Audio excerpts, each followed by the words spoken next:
कल रात हमने कैंप लगाया था एक पेट्रोल पंप पर। ठंडी हवा, खुला आसमान और सफर का जुनून। सुबह 4 बजे ही आँख खुल गई। थोड़ा फ्रेश हुए, पैकिंग की और निकल पड़े अपने नेक्स्ट डेस्टिनेशन तवांग की तरफ। कुछ ही दूर चले थे कि एक माइलस्टोन ने हमें रोक दिया। लिखा था भूटान 0.5 किलोमीटर। एक पल के लिए तो यकीन ही नहीं हुआ कि हम इतने करीब है एक नए देश के। जैसे ही हमने अरुणाचल बॉर्डर क्रॉस की, ऐसा लगा जैसे जन्नत में कदम रख दिए हों। पर सफ़र हमेशा आसान नहीं होता है। कुछ ही देर बाद सामना हुआ उस बारिश से जो रुकने का नाम ही नहीं लेती थी, और हम मजबूर हो गए रुकने पे दिरांग से लगभग 10 किलोमीटर पहले। एक तो यहाँ सुबह 4:30 बजे जाती है। टेंट्स हमने क्लोज कर दिए हैं, बस फ्रेशन अप होते हैं और निकलते हैं। बहुत सही मौसम है अभी निकलने का। ऑलमोस्ट 350 किलोमीटर्स कवर करना है तवांग के लिए, तो जितना जल्दी हो सके उतना जल्दी हम निकलते हैं। तो निकलते हैं दोस्तों। हर हर महादेव। कराते हैं सबसे पहले हवा चेक। ज़्यादा थी? ठीक ही है, पीछे कर दो। अब निकले हैं हम और आज का सफ़र है 350 किलोमीटर। तवांग हम जा रहे हैं। लेट्स सी कितनी देर में पहुंचते हैं, कहाँ तक पहुंचते हैं। वैसे तो शाम तक चलेंगे, हम कोशिश करेंगे कि शाम तक खींचें और ऑलमोस्ट पूरा कवर कर दें। बट आई डोंट नो ये हो पाएगा नहीं हो पाएगा, क्योंकि 6:30 बज गए हैं और आगे का मौसम भी डिपेंड करता है कि कैसा रहता है। अभी तो मौसम क्लियर है, वेदर इज़ गुड। बाकी जहाँ रुकेंगे वहाँ देखते हैं, होटल करेंगे कि कैंपिंग करेंगे। यहाँ के जो भैया थे विक्की भाई, वो सीकर से ही हैं। उनका एक और पेट्रोल पंप है आगे तवांग के पास में, तो उन्होंने बोला आप वहाँ पे कैंपिंग कर सकते हो अगर नहीं पहुँच पाए तो शायद हम उनके दूसरे वाले पेट्रोल पंप पे भी कैंपिंग करें। बाकी तो ऑल सेट। नींद बढ़िया आई, सुबह बढ़िया हुई।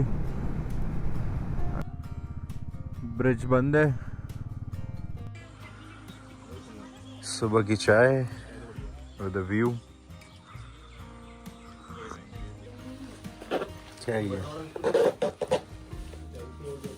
तो इडली का ही टाइप का है, कुछ हल्का मीठा है और इसमें भुने हुए तिल।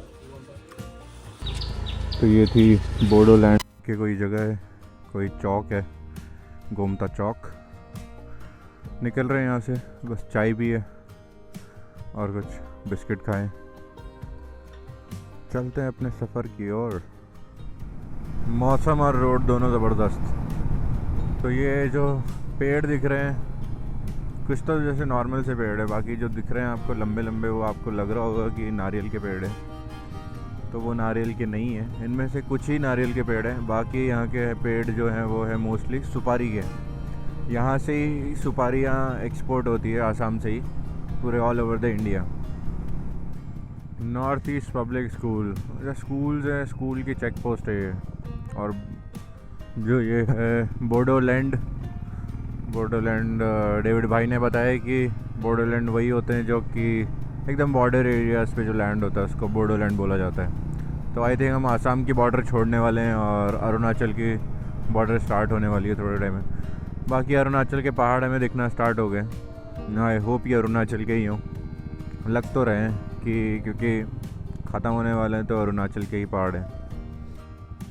तो यहाँ पे ख़त्म हो जाता है इंडिया, इधर है Bhutan, and this is Indo Bhutan border 350 meters ahead. Wishes you a happy and safe journey. Wow. भैया तवांग कौन सा रास्ता जाएगा? ये सीधा? कौन सा सही है? दोनों एक ही है? अच्छा, ये ब्रिज पे। अच्छा, आसाम की बॉर्डर ख़त्म हो गई है, अरुणाचल की स्टार्ट हो गई है।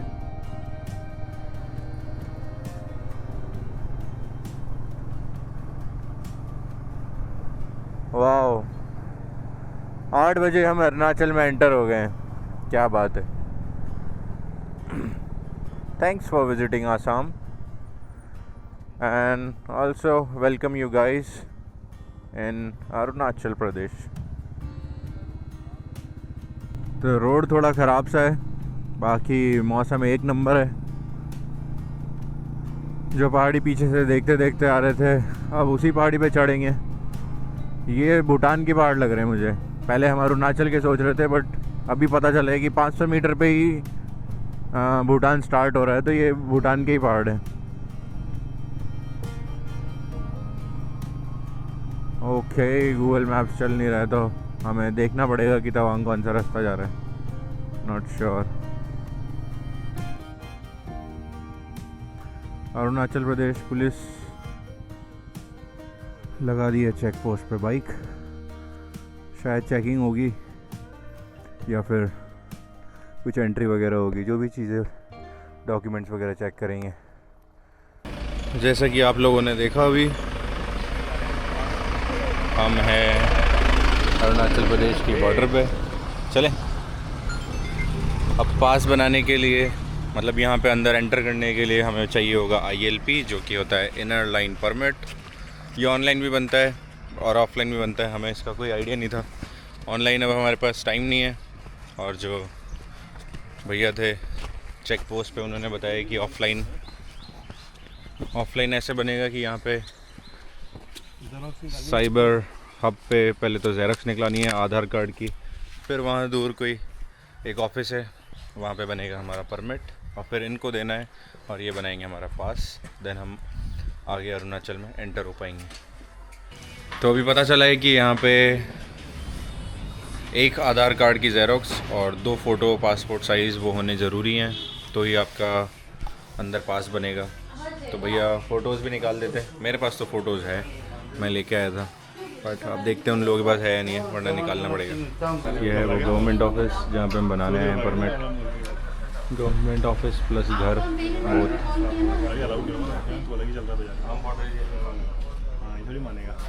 तो जिस पास के लिए हमें रोका था, जो हमारे पास नहीं था, वो हमने बना लिया है। पीछे ही था ILP ऑफिस, और जैसे कि अभी आपने और दूसरी फॉर्मेलिटीज़ हमने की, आधार कार्ड की ज़ेरॉक्स, फ़ोटोकॉपी, तो हमारा पास रेडी होके आ गया है।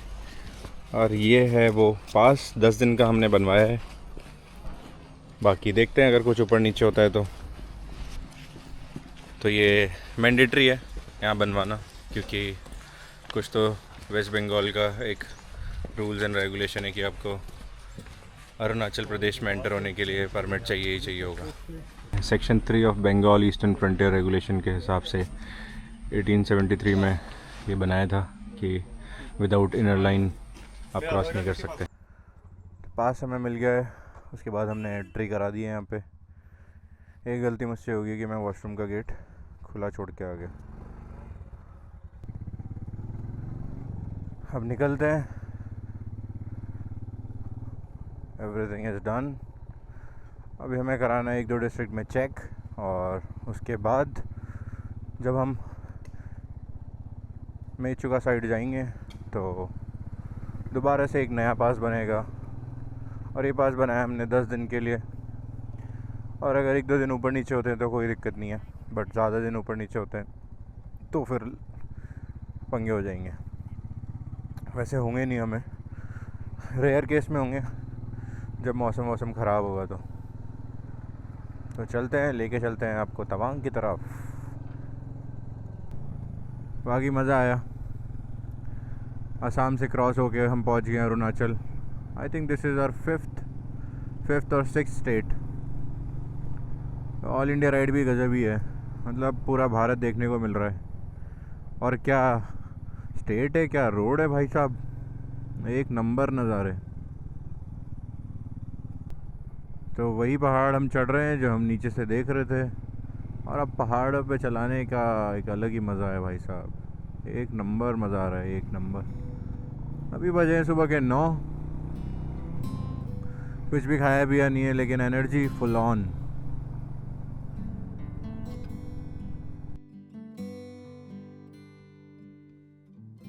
तीन किलोमीटर बाद सशस्त्र सीमा बल की चौकी है।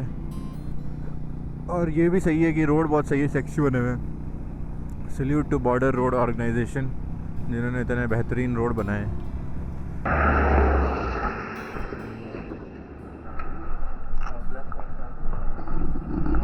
तो ये है शेरगांव, और हम निकल रहे हैं यहाँ से। हमने चाय भी पी ली है, कॉफ़ी भी पी ली है एक साथ।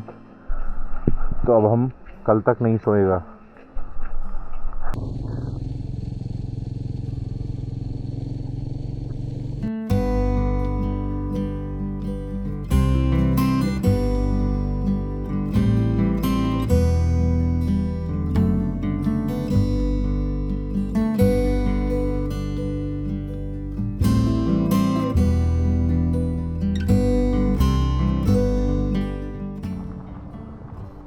तो हम दिरांग भी नहीं रुक गए हैं अभी, क्योंकि दिरांग अभी भी 10 किलोमीटर है।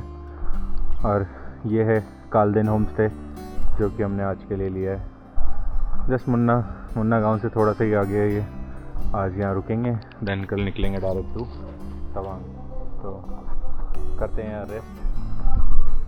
और बाइक सारी अनलोडेड कर दी हमने, हालत देख सकते हो। आप हैं तेंजिंग भाई जी। ये हमने रूम लिया है,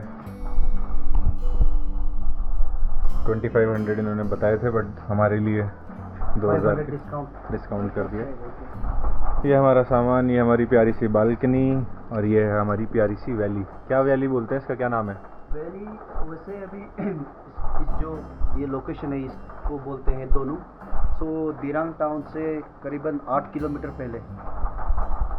हाँ। तो यहाँ से आपका लाइक मंडाला टॉप बोल की एक जगह है। हाँ। वो पास में है, सांगथी वैली पास में है, और मतलब तवांग जाने के लिए यहाँ आपको स्टॉपेज लेना ही होगा। स्टॉपेज लेना ही पड़ेगा। तो दिरांग बड़ी जगह है या छोटी सी है? दिरांग छोटा सा टाउन है। तो बढ़िया सी जगह है। अब अनपैकिंग करते हैं और थोड़ा साफ़ सफाई से अंदर जाते हैं, करते हैं रेस्ट, उसके बाद करते हैं डिनर।